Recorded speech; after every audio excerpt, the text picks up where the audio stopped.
capítulo 14. Amém. Quem estiver do seu lado sem a Bíblia, você pode compartilhar. Nós vamos falar o que você fazer quando não existe mais saída. Você já pensou quando você chega diante de algo que não tem solução? Talvez você entrou na igreja hoje passando por isso. Seu casamento, você não vê mais solução. Sua vida financeira, você não tem mais solução. Problemas. E aqui nós vamos ver algo que retrata muito para nós hoje, algo que não havia solução humana. Diz assim a palavra de Deus: disse o Senhor a Moisés: fala aos filhos de Israel que retrocedam e se acampem defronte de Piaiote, entre Migdol e o mar, diante de Baal-Zefon, em frente dele vos acamparei junto ao mar. Então Faraó dirá dos filhos de Israel: estão desorientados na terra, o deserto os encerrou.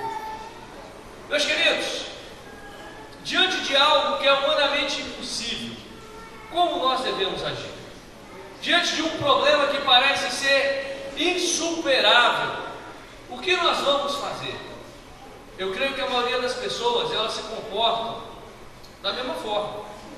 Nós temos algo no nosso corpo que se chama medo. Quem aqui já sentiu medo? Eu sinto medo.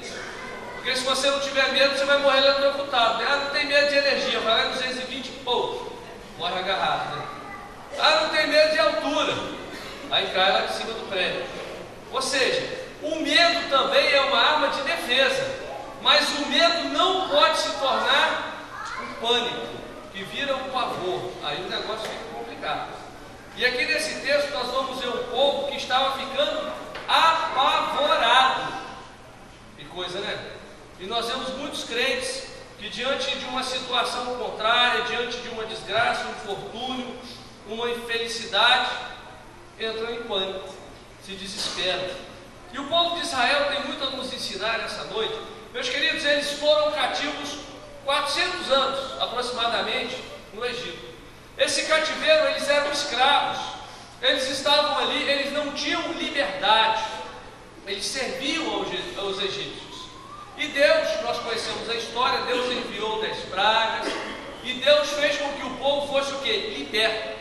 E o povo foi liberto, e era uma multidão de mais de 3 milhões de pessoas andando em direção a uma terra prometida. E esse povo sai do Egito, e eles, no caminho do Egito, entre o Egito e a terra prometida, havia o Mar Vermelho. Eu e Vanusa, nós já estivemos lá nesse local onde o povo passou.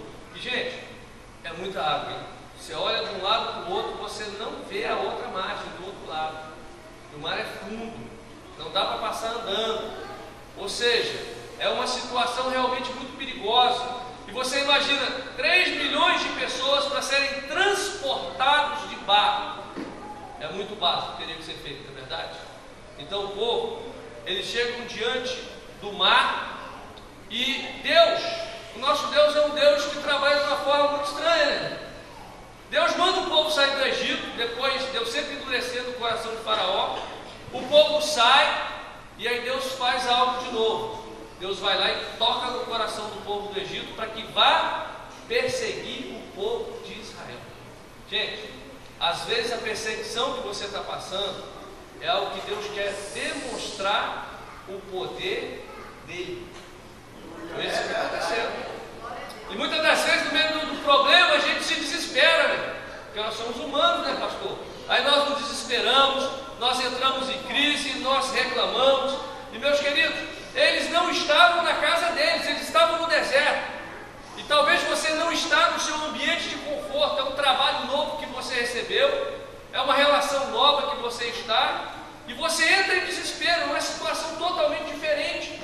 E esse povo está no deserto, não era a casa deles, eles estavam num lugar perigoso, naquele deserto, gente, 48 graus durante o dia, dava para morrer o quê? De insolação. E durante a noite chega a 0 grau, dá para morrer de frio. Que coisa, né? Olha a situação. No deserto tem muitas serpentes venenosas e perigosas. O deserto não era um lugar para eles estarem mesmo. Eles entraram em desespero, o calor, a seca, e um inimigo poderoso vinha atrás deles, o Egito. E eles foram cativos durante mais de 400 anos. Eles sabiam quem eram os egípcios. O inimigo que nos persegue, Satanás, é poderoso. E, gente, a Bíblia diz, nós vamos ver lá a partir do versículo 9, os egípcios, o faraó, olha só, versículo 8: porque o Senhor endureceu o coração de Faraó, rei do Egito, para que perseguisse os filhos de Israel. Porém, os filhos de Israel saíram afoitamente, perseguiram os egípcios todos os cavalos e carros de Faraó, e os seus cavalarianos, e o seu exército, e os alcançaram acampados junto ao mar. O texto diz que Faraó colocou todos os seus carros, todo o seu exército, ele colocou a força toda. E, meus queridos, o Egito era o império da época, eles eram os caras, e eles vieram contra um povo que estava desarmado, acuado, diante de um mar, e ainda estavam com a mentalidade de escravo. Você sabe qual é o problema? Meus queridos, às vezes a gente quer a liberdade, mas a liberdade ela tem um preço, e muitas das vezes nós não sabemos lidar com essa liberdade. E o que acontece? A nossa mente ainda não está preparada para isso, e aquele povo ainda não estava, eles estavam acostumados a cumprir ordens, a obedecer, a abaixar a cabeça, e agora eles estão o quê? Livres. Só que eles não sabiam como lidar com essa liberdade. E agora eles entram o quê? Em desespero. Eles sabiam que o exército de Faraó era poderoso, que era um exército armado. E a Bíblia diz que quando o povo de Israel olhou e viu, lá no versículo 10, você vai ver, e chegando o Faraó, os filhos de Israel levantaram os olhos, e eis que os egípcios vinham atrás deles, e temeram muito. Então os filhos de Israel clamaram ao Senhor. Meus queridos, aqui entrou o medo dominando aquela galera toda. Eles entraram em pânico. Aquele povo, mulheres, crianças, velhos, eles levantaram os olhos e viram um maior império atrás deles, pronto para matá-los. Eles temeram. Eles conheciam quem era aquele exército. Assim acontece o diabo. O diabo vem atrás de quem? E tem dia que o diabo vem com tudo atrás de mim e de você. Ele levanta tudo. Às vezes a gente acredita, né, que pastor, o diabo não tem força. Tem. E não tem só um demônio lá não, são muitos demônios. São milhares e milhares e milhares de demônios. E às vezes eles vêm com tudo contra a sua casa, contra a sua família, porque eles querem destruir vocês. E aquele povo, eles estavam numa situação complicada. Atrás vinha Faraó, pelos lados não dava para fugir, e à frente estava o mar. Não tinha mais saída. Quando não tem saída, o que fazer? O que você faz quando não tem saída? Você se desespera? E nós vamos aprender na Bíblia o que nós podemos fazer quando não tem o que fazer. Mas eu queria só abrir um parênteses aqui sobre o medo. Como é que eu posso vencer o medo? Alguém sabe como vencer o medo? Gente, na Bíblia tem dois homens que eu gosto muito da biografia dos dois. Homens que conseguiram vencer o medo e que para nós se tornaram exemplo. O primeiro, apóstolo Paulo. O apóstolo Paulo, ele tinha 3 segredos para enfrentar o medo. Primeiro, ele retirava a sua visão das adversidades presentes e a colocava no futuro. Abra sua Bíblia em Romanos 8, versículo 18. Esse versículo a gente cobra, já preguei em tanto funeral. Ele diz assim, para mim tenho por certo que as aflições desse tempo presente não se podem comparar com a glória que nos será revelada. Ou seja, ele estava olhando para onde? Para o alto, olhando para frente. Ele deslocava o seu olhar, não para o problema, mas para diante. Segundo o apóstolo Paulo, ele olhava com os olhos da fé para a vitória final. Romanos 8, 38 e 39. É outro versículo que nós conhecemos de cor, nós pregamos sobre ele quantas vezes, não é verdade? E tem crente que é engraçado que lê a Bíblia todo dia, lê esse texto todo dia, e na hora do medo não se lembra desse versículo. Olha o que diz o versículo 38 e 39. Porque eu estou bem certo de que nem a morte, nem a vida, nem os anjos, nem os principados, nem as coisas do presente, nem do porvir, nem os poderes, nem a altura, nem a profundidade, nem qualquer outra criatura poderá separar-nos do amor de Deus que está em Cristo Jesus, nosso Senhor. Que promessa, na verdade? O apóstolo Paulo, ele olhava com os olhos da fé para a vitória final, gente. A morte pode nos vencer? Não pode. Nada pode nos vencer. O problema é que na hora da adversidade a gente fica com medo, e o medo paralisa. Outra coisa que o apóstolo Paulo fazia, 2 Coríntios 4, olha só uma coisa linda, 2 Coríntios 4, 17 e 18, porque a nossa leve e momentânea tribulação produz para nós eterno peso de glória, acima de toda comparação, não atentando nós nas coisas que se veem, mas nas que não se veem, porque as que se veem são temporais, e as que se não veem são eternas.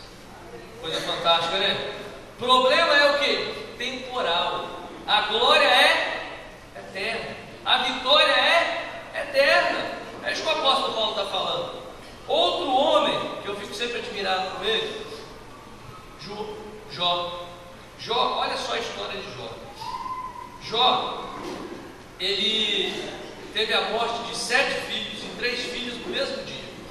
7.000 ovelhas carbonizadas pelo fogo que desceu do céu. 1.000 bois, 500 jumentas e 3.000 camelos roubados. Depois de ter perdido todos os seus bens, Jó foi acometido de uma chaga maligna do alto da cabeça à planta dos pés. Era para ficar com medo? Era para ficar apavorado? Era para estar aterrorizado. Mas olha só a atitude desse homem. Jó, capítulo 1, versículo 20 e 22. Que coisa, né? Jó, para mim, foi o cara. É um dos caras que, quando eu chegar no céu, eu vou querer conversar com ele, tá, gente? Tem alguns homens na biografia bíblica que eu vou fazer questão de ver e bater um papo de pelo menos 1000 anos com cada um deles. Olha só, versículo 20 e versículo 22. Então Jó se levantou, rasgou o seu manto, raspou a cabeça, lançou-se em terra e fez o quê? Reclamou? Murmurou? O que ele fez? Adorou. E disse: nu saí do ventre de minha mãe e nu voltarei. O Senhor o deu e o Senhor o tomou. Bendito seja o nome do Senhor. Em tudo isto Jó não pecou, nem atribuiu a Deus falta alguma. Coisa fantástica, né? Tem gente que perde um dente e reclama. O homem perdeu 10 filhos, todos os bens, perdeu a saúde. E não foi a prestação não, gente, foi tudo de uma vez só. Porque coisa ruim, quando tem que vir, não é verdade? Notícia ruim não vem de avião, não vem nem a cavalo não, vem de avião. Segunda coisa que ele fez, capítulo 19, versículo 25 e 26. Não se desesperou. Versículo 25 é uma declaração linda, ele diz assim: eu sei que o meu Redentor vive e que por fim se levantará. Coisa fantástica, né? Não se desesperou. Meu irmão, não importa o problema que você está passando, não se desespere. Fala quem está do seu lado, não se desespere. Jó não se desesperou, meu filho. Terceira coisa, olha só isso aqui. Jó, ele fixou o seu olhar no futuro. 1 Coríntios 15, 54. Olha só que coisa linda. Outro texto da palavra de Deus, 15, 54.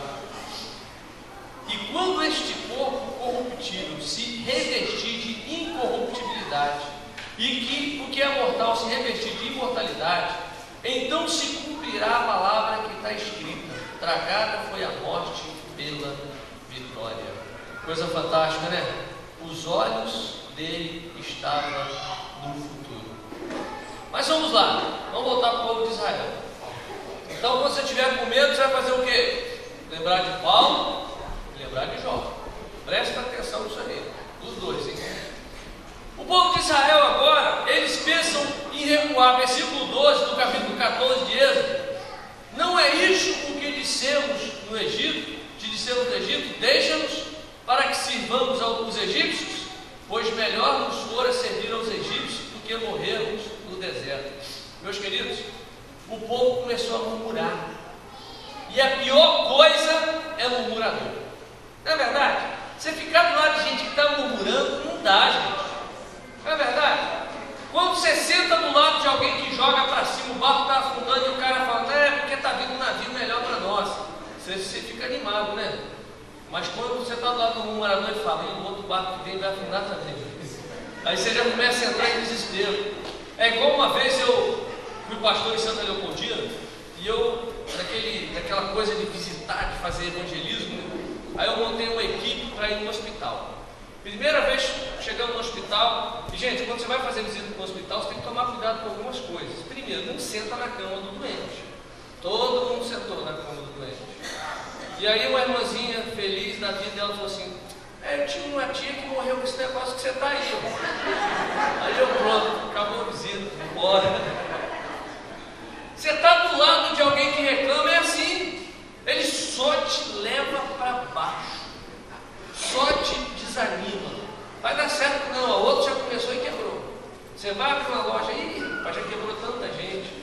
Agora aquele cara que é estimulador, ele fala o seguinte: rapaz, que legal, né? A sua vai dar certo, porque você é diferente. Às vezes a pessoa vai abrir uma loja e tem 3 lojas do lado. Aí o cara: ih, rapaz, você vai abrir uma loja aí, vai dar certo, não tem outras 3 do lado. Mas aquela pessoa que é proativa, ela fala o seguinte: rapaz, esse lugar é o melhor lugar, porque já tem 3, com a sua é a 4. As pessoas vão vir pesquisar preço e vão comprar aqui mesmo. Se você tiver o melhor preço, você ganha. Vê como é a forma de ver as coisas? Tem gente que vê a desgraça, tem gente que vê oportunidade. Uma vez eu estava lendo um livro, um homem foi para a Índia, um inglês, foi para vender sapato. E quando ele saltou do navio e olhou, todo mundo descalço, ninguém usava sapato. Aí ele ficou desanimado, aí mandou um telegrama para a Inglaterra: ó, esquece vender sapato na Índia, ninguém usa sapato. E a companhia inglesa insistiu, mandou outro vendedor. Quando o cara saltou do navio, todo mundo descalço, mandou um telegrama: manda logo 2 navios lotados, que ninguém aqui usa sapato, ninguém tem sapato. Depende de como você vê a coisa. Você pode ver um problema ou ver a solução. O povo aqui desespera. Meus queridos, o medo, ele pode se transformar em pavor. Ter medo é normal. A questão é permitir que o medo nos paralise. Olha só o versículo 13. Moisés, porém, respondeu ao povo: não temais, aquietai-vos. Que coisa, né? Meus queridos, diante de um problema, a primeira coisa é aquieta. Aquieta. Está em tempestade, lança âncoras. Está com um problema, aquieta. Porque tem gente que na hora do problema corre no agiota, pega dinheiro, nem ouve o cara falar 10%. O cara fala tão devagar e tão baixinho e rápido, 10%, porque a pessoa nem vê. Quando assusta que não, já está entregando tudo. Na hora do problema é assim. Na hora do problema, a pessoa corre em tudo quanto é médico, curandeiro daqui, curandeiro de lá.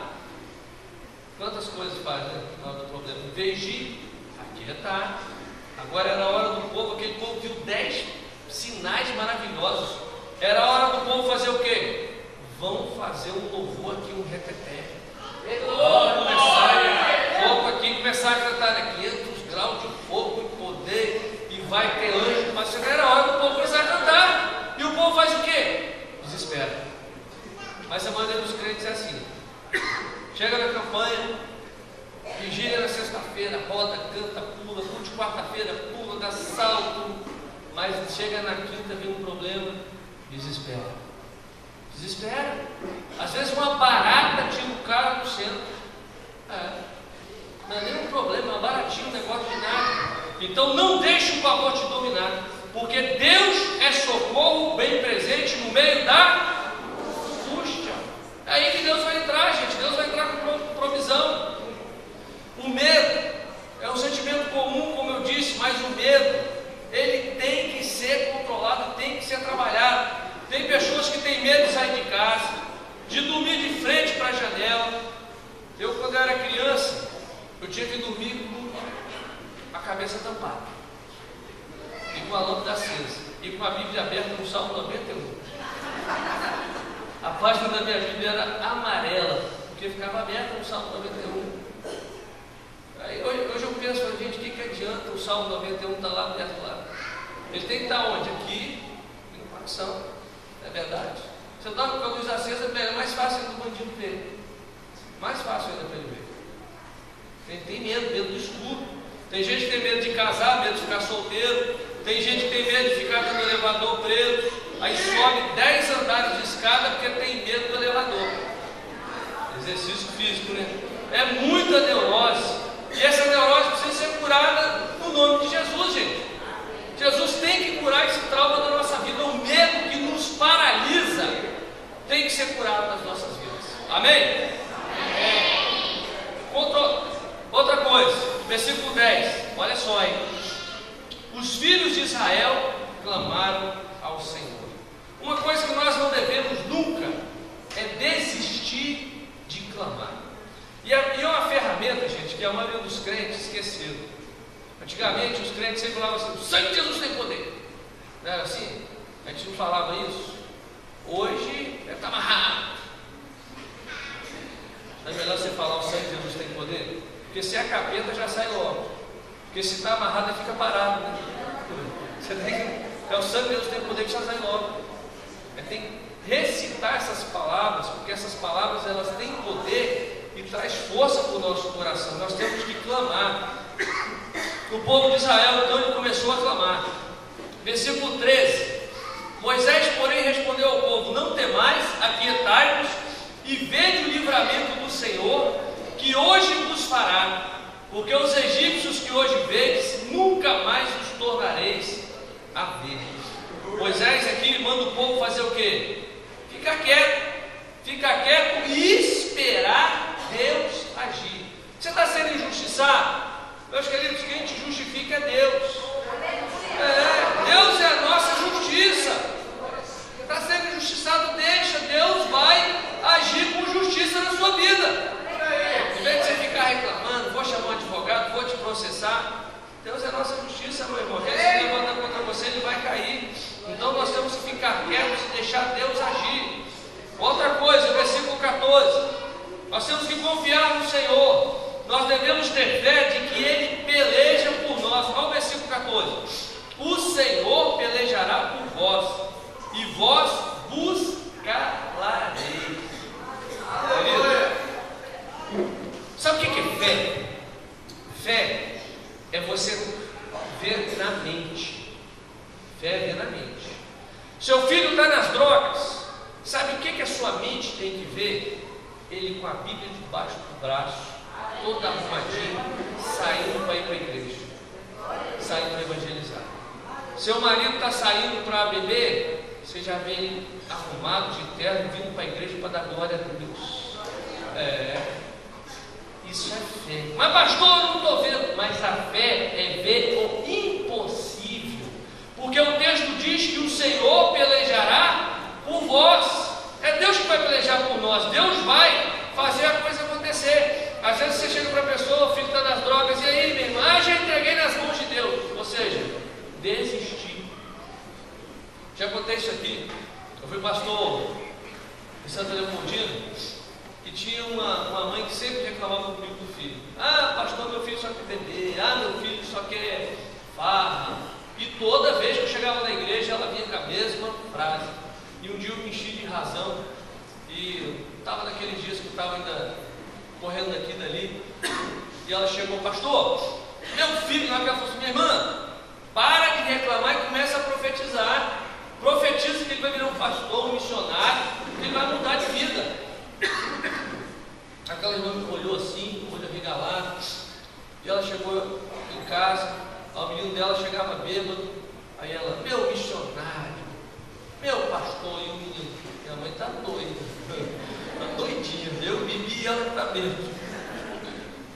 Mas aquele camarada ele se converteu, e a conversão dele foi engraçada, porque antes de batizar, ele já chegou, sentou comigo, e falou, pastor, eu quero ser um pastor, o que eu faço para ser um pastor? E hoje o pastor mesmo, virou pastor. Por quê? A mãe começou a profetizar. Boca de mãe tem poder. Boca de mãe tem um poder que você não imagina. Tanto para o bem como para o mal. Você tem que já olhar para o seu filho e falar, você vai ser um homem de Deus. Ele você falar, você vai ser um drogado, meu filho. Você vai ser um drogado, minha filha. Não, você vai ser um missionário, hein? Estou vendo você cheio de unção. Olha o mistério que está fazendo. É assim que funciona. Agora, em vez de profetizar, de ver pelos olhos da fé, você olha para o seu marido acomodado na cama e você só reclama. Aí você já fala, esse é um cara trabalhador. Esse é normal. É assim que funciona. Você está solteira, quem carrega você não está, irmã, porque a maré ainda está subindo na sua vida. Você já fala, está vindo coisa boa para mim. Não é porcaria, não é príncipe. Porque sabe não deixa para os outros. É assim que funciona, gente. A pessoa já chega, esse emprego não é para mim. Isso não é para mim. Aí vai conseguir? Agora, o olhar de fé, ele vê o melhor de Deus. O olhar de fé é diferente. O olhar de fé é diferente de Deus, que é o quê? A Bíblia diz que o que agrada a Deus é o quê? Fé. Sem fé é impossível agradar a quem? A Deus. É impossível agradar a Deus. Não tem como agradar a Deus se você não tiver fé. Você tem que olhar e crer que Deus vai fazer. Deus vai abrir a porta para você. Pode ter certeza disso. Outra coisa, Deus manda eles seguirem em frente. Olha o versículo 15. Disse o Senhor a Moisés: por que clamas a mim? Dize aos filhos de Israel que marchem. Meus queridos, marchar é com você, abrir o mar é com Deus. Os filhos de Israel, eles tinham uma ordem para marchar. Deus vai abrir as portas, marchar com você. Primeiro você marcha, depois Deus abre o mar. Primeiro você tem que marchar, pastor. Não estou vendo o mar aberto, eu vou marchar. Vai, meu irmão. Não estou vendo o casamento, vai para o salão se arrumar primeiro. Vai marchando em direção a ela. Não estou vendo o emprego, já vai marchando em direção ao emprego. Você tem que marchar. Essa é a ordem de Deus. Diz aos filhos de Israel para marchar. É assim que a palavra de Deus manda. Os 4 amigos daquele paralítico abriram o telhado e desceram o paralítico. Eles fizeram o quê? Eles acreditaram que Deus e a cura era com Jesus. Eles fizeram a parte dele. Eles levaram o cara até Jesus. O homem tinha que chegar até Jesus, porque milagre quem ia fazer era Jesus. Mas alguém tinha que levar eles lá. Eles acreditaram. E às vezes nós não fazemos o quê? A nossa parte. Outra coisa importante, versículo 16. Olha só que coisa linda, hein? E tu, o povo vai marchar. E você, Moisés, levanta o teu cajado, estende a mão sobre o mar e divide-o para que os filhos de Israel passem pelo meio do mar em seco. Gente, aqui é que está o pulo do gato. Autoridade espiritual, meu irmão. Aí, pastor, então Moisés é que vai fazer o negócio acontecer. É o senhor que vai fazer, né, pastor? A gente vai marchar e o senhor vai fazer. Eu tenho uma novidade para te contar, meu irmão. Abra sua Bíblia em Lucas 10, 19. Tenho uma novidade para te contar. E não sou eu que vou fazer isso, não. Lucas 10, versículo 19. Eis, aí vos dei autoridade para pisar de serpentes, escorpiões e sobre todo o poder do inimigo, e nada, absolutamente nada vos causará dano. Autoridade espiritual é para quem? Nossa, pastor, só tem esse texto, Marcos 16. Este sinal seguirão os que creem. ainda tem outros textos que eu poderia falar aqui, tanto texto. Mas o que tem que acontecer? Meu irmão, às vezes você vai no monte, aí vem a profetada, eu vi Satanás sentado só na sua casa. Aí o que você vai fazer? Você vai chegar na sua casa e vai falar o seguinte, ou vai falar para o próprio irmãozinho, meu irmão, Satanás, minha casa não é cadeira de demônio não, rapaz. Pode vazar de lá. Eu vou chamar o pastor. Gente, vamos chamar os pastores. Vamos lá na igreja chamar os pastores. Vamos pro de quinta chamar os pastores. Chamar o pastor Bruno. Vamos chamar todo mundo. Vamos expulsar. Não, é você mesmo. Você vai virar para sua casa. Satanás, pode sair daí, rapaz.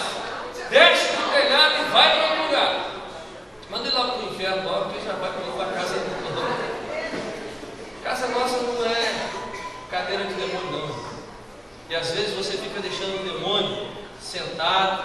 Você tem que usar a autoridade que você tem. Essa autoridade ela foi conquistada por Jesus na cruz. Esse cajado é a palavra de Deus. A palavra de Deus ela nos dá autoridade. Fala para quem está do seu lado, meu irmão. Você tem autoridade. Você tem autoridade. Deixa de ser tímido, meu irmão. Imagina se Moisés pegasse um cajado e falasse, mas Senhor, será que vai abrir mesmo? Senhor, mas eu acho que não vai abrir não. E o povo ia morrer tudo, né? Mas ele pegou com autoridade e tocou nas águas. A fé, meu irmão, a fé. Sua casa não mudou ainda porque você não tem fé. Sua vida financeira não mudou ainda porque você não tem fé. Seu ministério não mudou ainda porque você não tem fé. Você tem que acreditar. Porque se nós formos olhar o possível todo mundo faz. O possível todos fazem. Agora, o impossível só aqueles que estão com Deus. Possível qualquer um vai fazer, meu irmão. Mas aqueles que estão com Deus farão obras maiores do que Ele fez. Jesus falou isso, Ele falou assim, vocês farão obras maiores do que as que eu fiz. Pensa em obras maiores. Vamos começar pensando nas obras de Jesus. Jesus ressuscitou defunto, não ressuscitou? Jesus curou enfermos. Jesus expulsou demônios. Jesus pregou em pessoas que praticamente era impossível se converteram. Interessante, hoje eu estava lendo 2 textos da Bíblia e eu achei algo fantástico, quando aquele jovem rico lá de Lucas chega para Jesus e ele fala, bom mestre, o que eu tenho que fazer para entrar no reino dos céus? Aí Jesus vira para ele, tem que guardar os mandamentos. E ele fala o seguinte, eu tenho feito todas essas coisas aí. Ou seja, o cara era bom mesmo. Aí Jesus falou, falta uma coisa então, vai lá, vende tudo que tem, dá aos pobres e volta e segue. Aí aquele rapaz pensou, poxa, mas eu tenho tanto dinheiro, tão difícil, né? Aí você vira algumas páginas e você vê Zaqueu. Zaqueu era um cara que não prestava, né? Não tinha feito nada de bom. Enquanto não fez tudo de bom, Zaqueu fez tudo de ruim. Aí Jesus chama Zaqueu pelo nome. Zaqueu, desce que eu vou para sua casa hoje. Era para Jesus ir para casa do jovem rico, né? Mas Jesus foi para casa de Zaqueu. E logo de cara, o Zaqueu já foi falando, Jesus, vou distribuir metade dos meus bens para os pobres. Zaqueu já foi logo abrindo o jogo. Já foi logo se entregando. Antes Jesus tinha dito, né? É impossível. É muito difícil. É mais fácil o camelo passar pelo fundo da agulha. Aí, gente, esse texto aqui do camelo passar pelo fundo da agulha, não é a agulha que você tem em casa, não.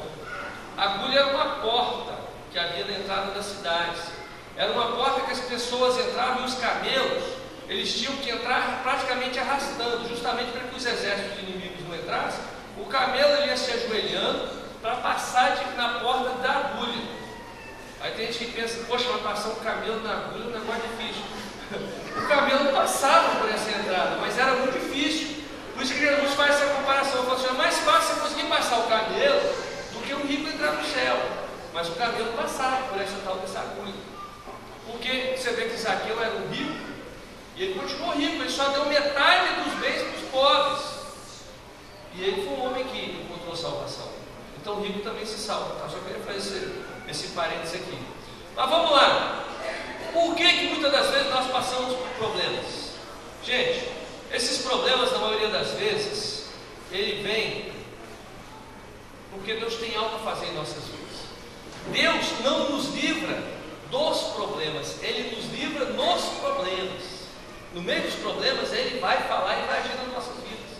Porque Deus, primeira coisa, Deus quer que nós sejamos vitoriosos. Se você ler depois o texto de Êxodo 14, você vai ver a partir do versículo 26, todo o povo do Egito sendo, o exército de Faraó sendo destruído pelo mar. Ou seja, nenhuma adversidade acontece na vida do cristão com o propósito de derrotarmos. Deus não quer que nós sejamos derrotados. Deus quer nos fazer mais fortes.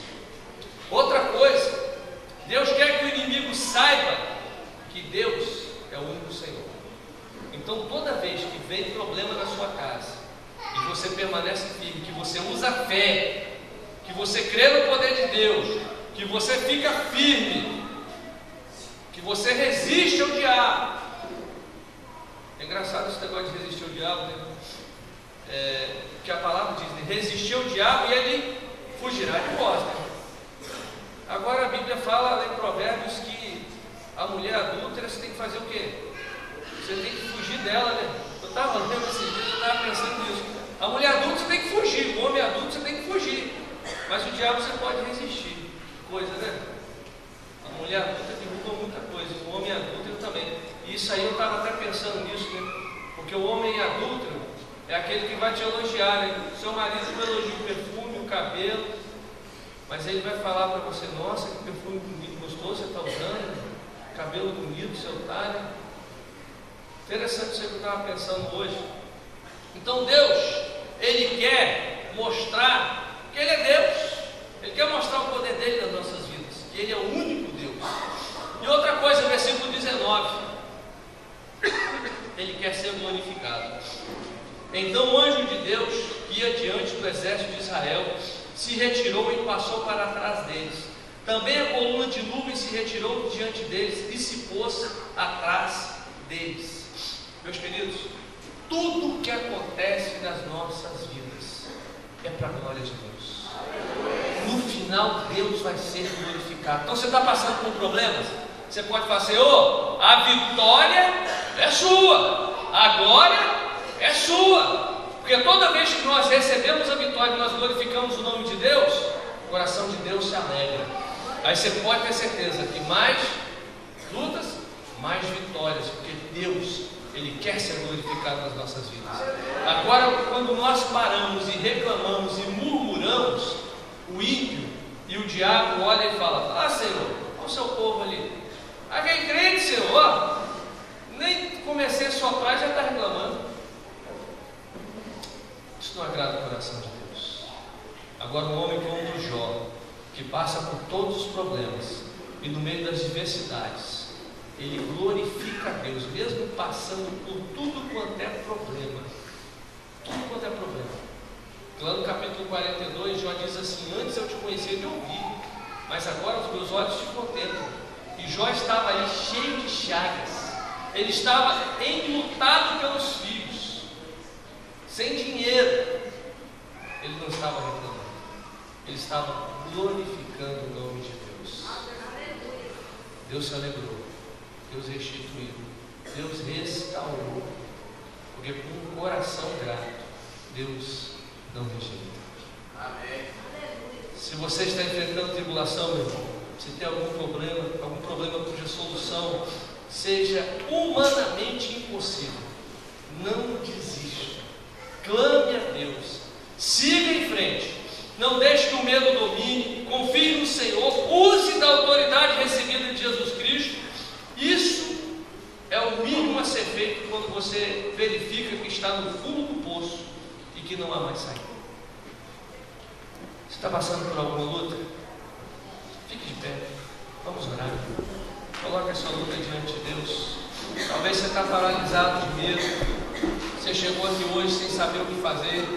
Você veio para o culto hoje ansioso, preocupado, e a Bíblia diz: não andeis ansiosos por coisa alguma, mas antes, através da súplica, apresentai os vossos pedidos a Deus. Está passando por problemas? Vamos falar com Deus. Está passando por dificuldades? Vamos colocar diante de Deus. E se você está passando por esses problemas, eu te convido a sair do seu lugar e vir aqui à frente, e nós vamos apresentar a Deus os seus problemas. Nós vamos apresentar a Deus sua dificuldade.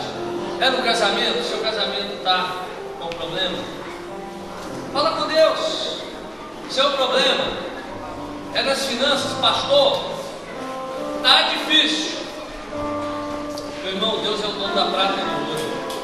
O povo de Israel, presta atenção numa coisa. Presta atenção, vai vindo ouvindo. O povo de Israel, quando saiu do Egito, saiu escravo, entrou, estava escravo, saiu livre, e a Bíblia diz que Deus tocou no coração do egípcio, e os egípcios presentearam aquele povo com ouro e com prata. Eles saíram ricos do Egito. Deus é dono da prata e do ouro. E se você está em situação financeira difícil, Deus pode tocar no coração de pessoas para te abençoar. Ele pode abrir portas amanhã, Ele pode abrir portas hoje. Ele pode fazer. O mar está na frente. Pela fé você vai tocar no mar. Pela fé você vai tocar no mar. E esse mar vai se abrir. Talvez seu casamento já não tenha mais jeito. Você fala: pastor, não tem mais jeito. Meu marido é uma pedra.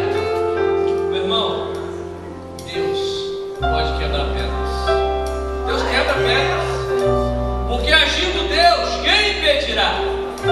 Na verdade, Deus pode mover o coração das pessoas. Deus pode mudar a situação. Era impossível para o povo de Israel. Era impossível. Era algo humanamente impossível. Era humanamente uma frota de navios, uma ponte. Mesmo que houvesse uma ponte, como vencer carros, cavalos, com crianças, idosos, mulheres? Como vencer? Você não precisa lutar. Deus pelejará por você. E a palavra de Deus para você nessa noite é: eu vou pelejar por você. Então somente aquiete-se. Aquiete-se. É o que a palavra de Deus diz. Aquiete-se. Creia. Tenha fé. Comece a visualizar o milagre acontecendo na sua vida. Comece a visualizar o milagre acontecendo na sua casa. Feche os seus olhos e comece a visualizar esse milagre. Comece a visualizar o milagre financeiro. Comece a visualizar o milagre na saúde, o milagre no relacionamento. Talvez o seu coração está pesado, está triste. Comece a visualizar o seu coração livre. Comece a ver pelos olhos da fé. É o seu ministério. Comece a ver o seu ministério frutífero. A sua célula lotada de pessoas. Não tem filhos? Comece a ver filhos espirituais, filhos físicos. Comece a visualizar o milagre. Porque o que agrada a Deus, a fé que agrada a Deus, é ver o impossível acontecer. Deus vai começar a pegar agora aquilo que você está vendo na sua mente, e Ele vai começar a construir agora o seu milagre. Ele vai começar a construir agora, porque Ele está vendo que aquilo que a sua mente está pensando, Ele vai começar a construir isso agora. Uma vida de felicidade. E o povo de Israel, eles param, eles contemplam do outro lado Faraó e seu exército entrando, os inimigos do povo de Deus entrando dentro do mar. Era uma armadilha. O povo todo entra. Quando o último soldado entra, Deus dá o comando e o mar se fecha, e todo o exército de Faraó é engolido por aquele mar. Eu quero dizer você que o caminho do milagre só passa você.